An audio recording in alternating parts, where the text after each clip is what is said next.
बिस्मिल्लाहिर्रहमानिर्रहीम। अस्सलाम वालेकुम नाज़रीन। प्लॉट मंडी के प्लेटफॉर्म से तमाम नाज़रीन को दोबारा से खुश आमदीद कहता हूँ, क्योंकि हमारे मेहमान गिरामी यहाँ पर मौजूद तो इतनी दूर से शायद नवाज़ साहब तशरीफ़ लेकर आए, जिनका प्रॉपर्टी में काफ़ी एक्सपीरियंस है। इसी चीज़ का फ़ायदा उठाने के लिए हमने सोचा कि ये एक और प्रोग्राम अभी रिकॉर्ड कर लेते हैं कि जिसमें हमारे नाज़रीन को कुछ फ़ायदा हो। ये एक ऐसा प्रोग्राम हम करने जा रहे हैं जिसके बारे में हम रियल स्टेट या प्रॉपर्टी या लैंड, इसके बारे में बेसिक चीज़ें हम डिस्कस करेंगे अपने एक्सपीरियंस्ड और क्वालिफाइड पैनल के साथ। तारफ़ दोबारा से कराता जाऊंगा कि मेरे साथ इस वक्त शामिल हैं शायद नवाज़ साहब, जो कि अज़ीज़ रियल स्टेट से ताल्लुक़ है इनका, ये CEO हैं और पिछले कई सालों से प्रॉपर्टी के बिज़नेस में और रियल स्टेट के बिज़नेस में एक काफ़ी नाम कमा चुके हैं। उसके अलावा इनकी पर्सनैलिटी की सबसे बेहतरीन खूबी है कि जो बात करते हैं उन्होंने इसको डिलीवर किया हमेशा। इसी वजह से कि इनके साथ जो इन्वेस्टर्स जो जुड़े हुए हैं, इनके साथ जो एंड टाइम जो बेसिकली कस्टमर्स हैं या क्लाइंट्स हैं, वो इनसे काफ़ी हद तक खुश हैं। और मेरे साथ दूसरे पैनल में इस टाइम पे शामिल हैं चौधरी वलीद अकरम, जो कि CEO हैं एडवोकेटिंग। एडवोकेटिंग भी एक काफ़ी बड़ी कंपनी है जिसने पिछले चंद साल में काफ़ी नाम कमाया है और माशाल्लाह से इनका जो प्रॉपर्टी में और डिलीवरेंस में और उसके अलावा जो कमिटमेंट्स में जो इनका नाम है वो भी किसी तारीफ़ का मोहताज नहीं है। मैं अपने दोनों पैनलिस्ट का बहुत ज़्यादा मशकूर हूँ कि उन्होंने हमें टाइम दिया, अपना कीमती टाइम। बहुत बहुत शुक्रिया आपका। अस्सलाम वालेकुम चौधरी साहब। अस्सलाम वालेकुम शाहिद साहब। वालेकुम सलाम। वालेकुम सलाम, बहुत शुक्रिया। पास ये एक चंद सवालात ऐसे हैं कि जो हर बंदा जानना चाहेगा रियल स्टेट और प्रॉपर्टी के हवाले से, और कई ऐसे सवालात हैं कि जो बड़े इंटरेस्टिंग और डेफिनेटली नॉलेज में इजाफ़ा करने वाले सवालात होंगे। अपने पैनलिस्ट से जो सवालात करने जा रहे हैं, पहला सवाल ये है कि रियल स्टेट क्या है और क्यों हमें इसमें रियल स्टेट में इन्वेस्टमेंट करनी चाहिए। इसके अलावा कुछ और सवालात भी हैं, लेकिन मैं सबसे पहले शाहिद साहब से ये जानना चाहूँगा कि आपने रियल स्टेट का बिज़नेस का इंतखाब क्यों किया, और इसी को अपना आगे आप ये बताएं कि रियल स्टेट है क्या चीज़ और आप क्यों लोगों को कहेंगे कि इसकी तरफ इन्वेस्टमेंट उन्हें करनी चाहिए। शाहिद साहब। मैं शुक्रगुज़ार हूँ फ़हद भाई का कि उन्होंने मुझे इनवाइट किया, लेकिन जो उन्होंने मेरी तारीफ़ की है शायद मैं इतनी तारीफ़ के काबिल नहीं, बस अल्लाह की देन है जो भी है। और बाकी अब आपको रियल स्टेट के बारे में कुछ मैं आपको बताता हूँ कि बेसिकली को थोड़ा डिफ़ाइन कर लें रियल स्टेट है क्या चीज़ है। तो लैंड रिलेटेड कोई भी चीज़ है जिसका लिंक लैंड से हो, अपार्टमेंट हो, शॉप हो या एग्रीकल्चर हो या आपने इंस्टॉलमेंट पे लिया हुआ है या आपके कैश पे लिया है, तो ये सारा बिज़नेस रियल एस्टेट में ऑक्यूपाई करता है। और सबसे सिक्योर बिज़नेस रियल एस्टेट है। कोविड में आप देख लें कि हर बिज़नेस सफ़र कर रहा था, हर बिज़नेस सफ़र कर रहा था, हर बंदे के मुश्किल हालात थे। ये वाहिद बिज़नेस है जिसने सर्वाइव किया, और जिस बंदे ने उस दिनों में इन्वेस्टमेंट किया या उससे पहले की, वो आज भी फ्रूटफुल बिज़नेस चला रहे हैं और उसको कंटिन्यू रखा हुआ है उन्होंने। और सबसे अगर आप चाहते हैं आपकी कैपिटल अमाउंट भी सेफ रहे, प्लस आपको फ्रूटफुल आगे फ्यूचर में रिज़ल्ट मिले, क्विक रिज़ल्ट मिले, क्योंकि कुछ लोग इसको शायद इंश्योरेंस तरफ ले जाएं, तो क्विक इफेक्ट के लिए और बेहतरीन बिज़नेस के लिए मैं रियल एस्टेट को रिकमेंड करता हूँ। और आज तक जिसने बेसिकली अगर आपके डॉक्यूमेंट्स और लोकेशन कैसी है, कहाँ पर आप इन्वेस्टमेंट करना जा रहे हैं, डॉक्यूमेंट, ये चीज़ आपको ये वेरीफाई करना बहुत लाजमी होता है कि जहाँ आप इन्वेस्टमेंट करने जा रहे हैं कि वो क्या चीज़ है, वो आपको क्या चीज़ दे रहे हैं, उसकी लोकेशन कैसी है और उनका बैकग्राउंड कैसा है जिससे आप काम कर रहे हैं, ख्वाह मार्केटिंग टीम हो या कोई सोसाइटी हो।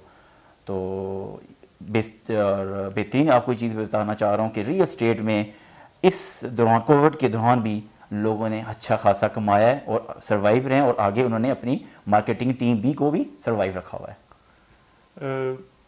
जैसे कि शाहिद भाई ने आपको माशाल्लाह से बड़े अच्छे तरीके से ब्रीफ किया है। जो पहला क्वेश्चन है कि रियल एस्टेट बिज़नेस क्यों स्टार्ट किया या क्यों करना चाहिए फ़हद साहब का, तो उसका आंसर ये है कि रियल एस्टेट एक बहुत ही पीसफुल प्रोफेशन है। बहुत अगर आप इसमें कंपनसेशन प्लान की बात या इनकम की बात करते हैं तो दुनिया के जो सबसे सेफेस्ट बिज़नेस है उसमें नंबर 1 पे रियल एस्टेट का बिज़नेस है। और रिटर्न्स की बात की जाए तो रिटर्न्स भी हाई रिटर्न्स रियल एस्टेट में ही हैं। तो डेफिनेटली ये जो मेन अट्रैक्शंस हैं उसी वजह से हम भी इस बिज़नेस में आए। और इस बिज़नेस इससे पहले डिफरेंट बहुत से बिज़नेसेस किए, बहुत से प्रॉफिट्स लॉसेस को फेस किया, क्राइसिस को फेस किया। تو بیسیکلی ہم مارکیٹنگ فیلڈ سے تھے، ہماری جو سکلز ہیں وہ مارکیٹنگ، میجر سکلز جو تھے وہ مارکیٹنگ تھے. تو پھر ہم نے اپنے ان سکلز کو اور اپنے سرکلز کے، اپنے سوشل سرکلز کے اور اپنے جو ہمارے بزنس سرکلز کے لوگ تھے ان کو ایک سیف سرکل یا ایک سیف ڈومین میں لے آئے کہ جہاں پہ کسی قسم کا کوئی رسک نہیں، اور وہ ریئل اسٹیٹ ہے. ابھی دوسرا کویشچن ان کا جو کی فیکٹرز کے بارے میں نے کیا کہ کسی بھی کی فیکٹر بیفور پرچیزنگ یعنی پراپرٹی، جیسے کہ شاہد بھائی نے بتایا، میں ایڈوکیٹ بھی ہوں، تو اس میں فرسٹ آف آل جیسے شاہد بھائی نے بتایا کہ کوئی بھی پراپرٹی ہے اس کو خریدنے سے پہلے اگر بات کی جائے لوکیشن کا بڑا مشہور یہ کوٹ ہے کہ لوکیشن اگین لوکیشن. اگر آپ لوکیشن پہ سیٹسفائی ہیں تو آپ کا دوسری چیز ہے کہ آپ پراپرٹی کی ایویلیویشن کی طرف جائیں کہ پراپرٹی کی مارکیٹ پرائس کیا ہے. تیسری بات یہ ہے کہ اگر آپ اس کی پرائس پہ بھی سیٹسفائی ہیں، اس کی لوکیشن پہ بھی سیٹسفائی ہیں، تو پھر جو مین چیز ہے وہ ڈاکومنٹس ہیں. ٹھیک ہے، آپ یہ دیکھتے ہیں کہ آیا کہ یہ جو ہم پلاٹ خریدنے جا رہے ہیں، اگر تو آپ کسی سوسائٹی میں ہیں تو یہ سوسائٹی میں اس طرح کی ایمبیگوٹیز، اس طرح کی پرابلمز یا لیٹیگیشنز نہیں ہوتی. لیکن اگر آپ کہیں پرائیویٹ لینڈ بائی کر رہے ہیں یا آپ آپ ٹرم سنتے ہیں کہ مشترکہ کھاتہ ہے، آپ کسی مشترکہ کھاتے میں زمین خرید رہے ہیں، آپ نے اس طرح کی آپ نے فرسٹ آف آل دیکھنا ہے جو زمین آپ خرید رہے ہیں وہ اسی خسرے میں شامل ہے. آپ ایسا تو نہیں ہے کہ آپ انتقال کسی اور حسرے سے لے رہے ہیں، قبضہ کسی اور حسرے سے لے ہیں. تو یہ والی چیزیں جو بعد میں آپ کے لیے پرابلم کا باعث بنتی ہیں. اور ان چیزوں اگر آپ یہ 2-3 مین جو فیکٹرز ہیں، مین جو بعد میں ایشوز بنتے ہیں، ان پہ آپ سیٹسفائی ہیں تو پھر آپ کو آنکھیں بند کر کے اس پراپرٹی میں انویسٹ کر لینا چاہیے. اچھا جی، ابھی میرا سوال ایک شاہد صاحب آپ سے یہ ہے کہ پراپرٹی ایویلیویشن کے بارے سے آپ اس کے بارے میں آپ کس طرح ایویلیویٹ کرتے ہیں اور لوگوں کو کیسے گائیڈ لائن دیں گے کہ کس طرح پراپرٹی کی قیمت لگائی جانی ہے، یا آپ کس طرح وہ کر سکتے ہیں، جو پروسیجرز آپ نارملی اڈاپٹ کرتے ہیں اس کے بارے میں ناظرین کو پلیز بتائیے گا. بیسیکلی فاضل صاحب، ہر بندے کا اپنا انداز ہوتا ہے، طریقہ کار ہوتا ہے ویلیویشن لگانے کا. میں اپنا ایکسپیرینس شیئر کرتا ہوں. بیسیکلی آپ نے جہاں بھی کوئی چیز پرچیز کرنی ہے وہاں پر آپ کی لوکل باڈیز کہ وہاں پر لاسٹ پرچیزنگ ایک اینڈ یوزر نے کتنے کی خریدی ہے، ایک یہ چیز، اور لوکل وہاں پہ ڈیلرز کیا ریٹ چل رہا ہے. اور تیسری چیز یہ ہوتی ہے موسٹ ویلیو ہے کہ اس کی لوکیشن کیا ہے. سیم چیز ہوتی ہے، لوکیشن اس لیے میٹر کرتی ہے. کچھ پلاٹ کارنر ہوتے ہیں، کچھ پلاٹ فرنٹ پہ آ جاتے ہیں. اسٹریٹ کا بھی ویلیو ہوتی ہے کہ کچھ 30 فٹ کی ہیں، کچھ 40 فٹ کی ہیں. کٹنگ بڑی ویلیو ہوتی ہے کہ پلاٹ کی کٹنگ کیسی ہے، اس سے بھی بڑا فرق پڑتا ہے کہ تکون والا پلاٹ تو نہیں ہے. اسپیشلی جب کیش پہ لوگ جاتے ہیں کہ کٹنگ کیسی ہے، تو اس میں آپ کو یہ بڑا میٹر کرتا ہے. اور لوکل باڈیز میں یہ آ جاتا ہے کہ لاسٹ پرچیزنگ جو ہوئی ہے وہ کتنے کا ہوا تھا اور ڈیلرز کیا وہاں پہ ریٹ دے رہے ہیں. اور مین چیز آپ کو میں پھر دوبارہ رپیٹ کرنا چاہ رہا ہوں کہ لوکیشن بہت میٹر کرتی ہے. سیم جگہ ہوگی، سیم خسرہ نمبر ہوگا، سب کچھ سیم ہوگا، لیکن گلیوں کا فرق ہونا، کٹنگ کا ڈفرینٹ ہونا، کون کا نہ ہونا یا کون کا ہونا، اس سے ویلیو کا ڈفرینس آتا ہے. لاسٹ نہ لیسٹ ایک اور چیز ہے، بڑی ویلیو ہوتی ہے اس چیز میں کہ وہاں پر کیا آپ کو سہولت مل رہی ہے، کیا چیز مل رہی ہے. مین کے بجلی کا ہونا، گیس کا، سیوریج کیسی سیوریج ہے، انڈر گراؤنڈ ہے، اوپن سیوریج ہے، اس سے بھی ڈفرینس آتا ہے. اور گیس سے بھی ہوتا ہے. اور گورنمنٹ سپلائی وغیرہ اگر آپ لے رہے ہیں ایسے ایریا میں کنٹونمنٹ میں لے رہے ہیں تو وہاں پہ یہ اس کی بڑی ویلیو ہوتی ہے کہ پانی ہے، بجلی ہے، گیس ہے اور صاف ستھرا ماحول ہے، یعنی کہ انڈر گراؤنڈ سیوریج ہے. یہ چیز بڑی ویلیو کرتی ہے اس چیز کے اندر. ابھی ہم کچھ پیسوں کی بھی بات کر لیتے ہیں. ایسا سوال جو کہ ہر بندہ جاننا چاہے گا جی کہ ہم ریئل اسٹیٹ سے کیسے کما سکتے ہیں، کیونکہ آج کل دیکھا گیا کہ ہر دوسرا بندہ یہ کلیم کرتا ہے کہ میں پراپرٹی ڈیلر ہوں. اس سوال کے لیے way of earning through real estate میں ولید اکرم صاحب سے یہ سوال کروں گا. آپ پلیز اس کے اوپر تھوڑا بتائیے گا کہ کس طرح آپ کما سکتے ہیں اور یہ کیا کیا ذرائع ہیں اور کیا کیا چیزیں اور کن چیزوں سے ہوشیار رہنا پڑے گا، یہ بھی بتائیے گا پلیز. ہاں صاحب کی یہ بات بالکل ٹھیک ہے کہ مارکیٹ میں کلائنٹس کم ہے اور ڈیلر زیادہ ہے. اس کو میں پروفیشنلزم کی کمی کہہ سکتا ہوں. ایک بندہ جب خود ایک پلاٹ لیتا نہیں ہے ساتھ ہی وہ ڈیلر بھی بن جاتا ہے. इसमें देखें ये एक ओपन मार्केट है, हर बंदे का राइट है वो बिज़नेस करे, रियल एस्टेट में पैसे कमाए, मार्केटिंग करे, डीलर बने, डीलर बनाए, ऑफिसेज बनाए अपने, कोई इसमें बुरी बात नहीं है। लेकिन उससे पहले मेरी रिक्वेस्ट है कि आप सबसे पहले प्रॉपर्टी बिजनेस की नो हो आपको होनी चाहिए। आप ये भी प्रॉपर अब एक फील्ड है, आप इसमें ट्रेनिंग्स लें, आप इसकी कैसे मार्केटिंग करते हैं, आपने कैसे अपने क्लाइंट को सेटिस्फाई रखना है और आपने कैसे फेयर डील करनी है, इन चीज़ों का आपको पता होना चाहिए। तो आप मोस्ट वेलकम तो आपकी इस फील्ड में। मैं कहता हूँ हर बंदे को पार्ट टाइम फुल टाइम ये काम करना चाहिए। दूसरी बात ये है कि दूसरा क्वेश्चन जो आपने किया है कि आप कैसे अर्निंग कर सकते हैं। ठीक है, प्रॉपर्टी के काम में भी डिफरेंट कैटेगरीज के लोगों के लिए डिफरेंट अर्निंग के तरीक़ाकार हैं। डीलर्स के वो कोई डील करवाते हैं, अपना इंसेंटिव कमीशन लेते हैं। इन्वेस्टर्स के लिए ये है कि वो कोई इन्वेस्टमेंट पर्पज़ के लिए वो इन्वेस्टमेंट करते हैं। इन्वेस्टमेंट पर्पज़ वो बल्क में, जैसे फाइल सिस्टम है तो फाइल ले लेंगे, वो कोई कमर्शियल प्रॉपर्टी ले लेंगे, वो कोई लैंड का बड़ा पीस ले के उसमें प्लॉटिंग कर लेंगे, तो इस तरीके से प्रॉफिट कमाते हैं। तीसरा तरीका ये है कि आप लेट्स सपोज एक घर लेते हैं, आप रेंट आउट करते हैं। आप रेंट आउट करते हैं तो आपको उस पर रेंट आएगा। आप शॉप लेते हैं, आप उसको रेंट आउट करते हैं, आपको उस पर रिटर्न्स आएगा।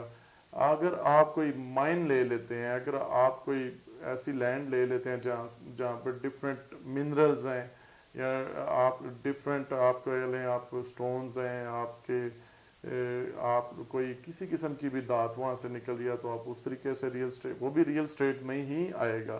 ठीक है, अब बात प्रॉपर्टी में रेट्स कैसे इंक्रीज होते हैं। क्वेश्चन ये है कि प्रॉपर्टी में आप प्रॉफिट्स कैसे कमाते हैं। रेंट वाला भी मैंने आपको बता दिया। बेसिकली प्रॉपर्टी में डिफरेंट फैक्टर्स होते हैं जिसकी बेस पे ये रेट्स ऊपर जाते हैं, जिसमें सबसे पहला फैक्टर ये है कि इन्फ्लेशन। ठीक है, आपके जो महंगाई है, आपकी लोकल करेंसी डी वैल्यू होती है, तो प्रॉपर्टी बेस्ट हेजिंग एसेट है कि आप अपनी अमाउंट को कैसे हेज करते हैं। प्रॉपर्टी एक ऐसी आपके पास टूल है कि आप अपनी मनी को, आप अपनी कैश को डी वैल्यू होने से बचाने के लिए आपके पास सबसे बेस्ट वे है कि आप प्रॉपर्टी में इन्वेस्ट करें। दूसरी बात यह है कि आप प्रॉपर्टी को डेवलप करते हैं, उससे भी उसके रेट इंक्रीज़ होते हैं। आप कोई बिल्डिंग बना रहे हैं, आप लेट्स सपोज कोई सोसाइटी बना रहे हैं, आप रॉ लैंड लेते हैं, उस पर कोई ना कोई इस तरह की एक्टिविटी करते हैं, कोई ना कोई डेवलपमेंट करते हैं, उससे भी उसके रेट्स इंक्रीज़ हो जाते हैं। और तीसरी चीज़ है टाइम इट्सेल्फ एक बहुत बड़ा फैक्टर है जो प्रॉपर्टी के रेट्स में इजाफा करता है। और प्रॉपर्टी के रेट्स को आपने यही देखा होगा कि कुछ प्रॉपर्टीज़, मैं नहीं कहता, कुछ सोसाइटीज़ हैं जहाँ पे उनकी मोनोपली, एक स्पेसिफिक ग्रुप होता है जिसकी मोनोपली होती है कि जो वो अपनी चीज़ बेचते हैं। जैसे कि अमेरिका की एग्जांपल है कि गोल्ड जब भी महंगा होता है, अमेरिका गोल्ड महंगा करता है, अपना गोल्ड बेचता है, मार्केट गिर जाती है, दोबारा से वो गोल्ड बाय कर लेता है। इसी तरीक़ा से मैं किसी भी सोसाइटी का नाम लिए बगैर, आप देखते हैं जो बड़े ग्रुप्स होते हैं, सुबह के टाइम फाइल की प्राइस और होती है, शाम के टाइम और होती है, अगली मॉर्निंग में और होती है। जब उनकी अपनी चीज़ें बिक जाती हैं, रेट्स गिर जाते हैं, दोबारा से रेट, वो चीज़ें खरीदते हैं, दोबारा से रेट्स ऊपर चले जाते हैं। ये एक रेयर केसेस हैं, ठीक है।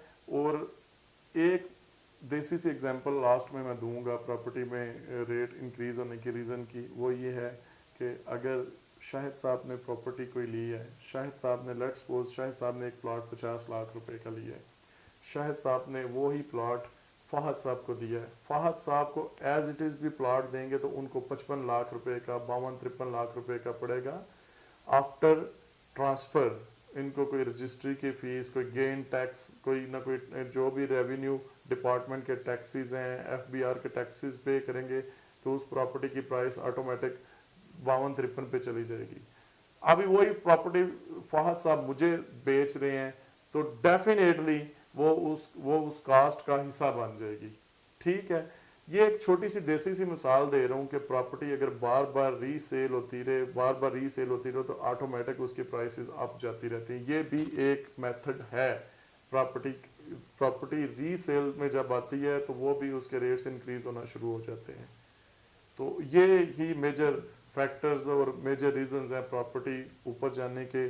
और एक बड़े पीसफुल वे में आप घर बैठे ऑफिस बनाए बगैर, कोई चौकीदार रखे बगैर, कोई एक्सपेंस किए बगैर प्रॉपर्टी में इन्वेस्ट करके पैसे कमाते हैं। जी फाद साहब। नाजरीन, आज का प्रोग्राम इसको वाइंड अप करते हैं। बहुत से सवालात के जवाब आपको मिल गए। अब अगर आप भी रियल स्टेट में कुछ ट्रेनिंग्स लेना चाहते हैं या इससे भी अर्निंग करना चाहते हैं और अगर आपके कोई सवालात हैं इसके हवाले से, हम वक्तन फ़क्तन इंशाल्लाह अपने नाजरीन को ब्रीफ़ करते जाएंगे डिफरेंट प्रोजेक्ट्स के हवाले से भी और इन्वेस्टमेंट पॉइंट ऑफ अपॉर्चुनिटीज़ के हवाले से भी कि कहाँ कहाँ इन्वेस्टमेंट की जानी चाहिए। और ट्रेनिंग्स भी इंशाल्लाह एक डीलर्स के लिए या इसके अलावा इन्वेस्टर्स के लिए भी डिफरेंट पैकेजेस लेकर आएंगे। मज़ीद मालूमात या कोई क्वेश्चन है अगर आपका तो प्लीज़ नीचे कमेंट में आप दें। उसके अलावा हमारे नंबर्स यहाँ पर नीचे दिए गए हैं, इस पर रब्ता करें। प्लाट मंडी की तरफ से मैं अपने नाज़रीन को खुदा हाफिज़ बोलूँगा। बहुत बहुत शुक्रिया।